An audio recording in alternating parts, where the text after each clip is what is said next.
Okay, so welcome to day 3 of educational videos for the Healthy Habit Challenge First 45. The topic today is nutrition, and there are people that make their entire career looking at the cellular level of food and what that does to the body. And right now, with what's happening in the world, and in all honesty, even when it's not happening in the world, nutrition is where we stumble the most because we make it so overcomplicated. So our goal with this first 45 is to make it as easy and understandable as possible. Many of you know that I come from a CrossFit background, so that's our definition that we're going to use. It's very simple. Eat meat and vegetables, nuts and seeds, some fruit. Means that I can't just gorge on fruits to get my sugar fix. Little starch, no sugar. Now, that being said,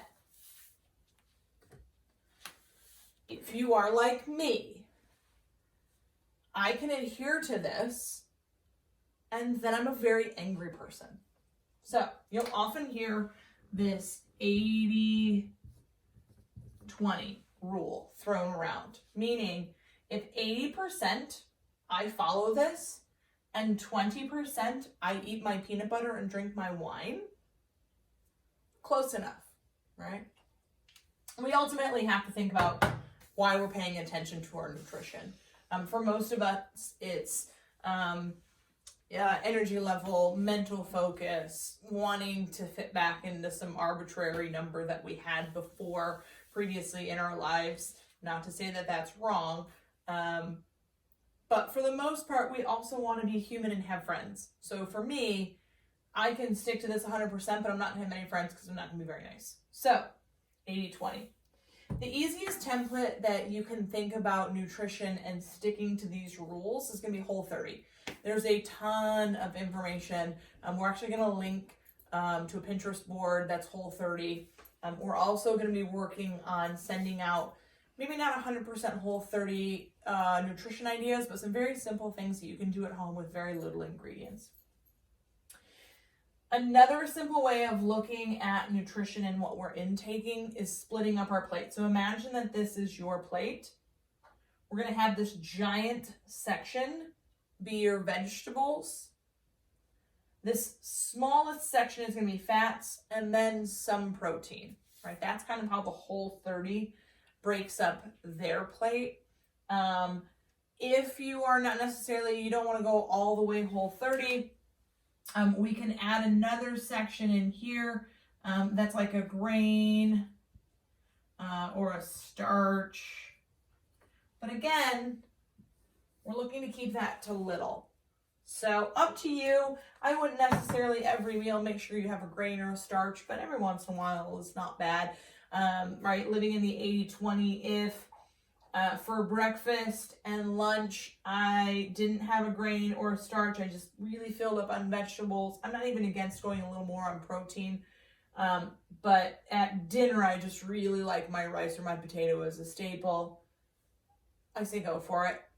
The other thing that we want to keep in play when we do hydration is getting at least those recommended 8 ounces or 8 glasses, right? 8 by 8, 64 ounces a day at your bare minimum is what you should be taking in. No, making tea doesn't count as drinking water. Adding those like flavored squirts into your water, like I put that in the gray area. Try and get yourself used to just drinking water. So yeah. Oh, and coffee. Coffee does not count as water either.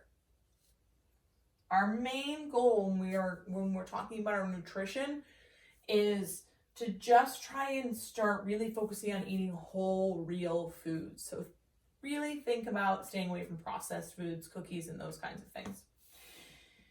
Because we want to really focus on our ikigai, right, our why, and then our sleep, and then our nutrition, right? So that's our third most important thing is our nutrition. Don't overcomplicate it. Eat real foods. Tomorrow we're going to talk about your central nervous system just a little bit, more so stress management. And then we'll finally finish up with movement at the very top of our pyramid. So the next 2 days we've got CNS, stress management, movement. On Saturday, I think we're going to talk about kind of the challenge as a whole, putting it all together. And on Sunday, we're going to look for you guys to commit. So stay tuned.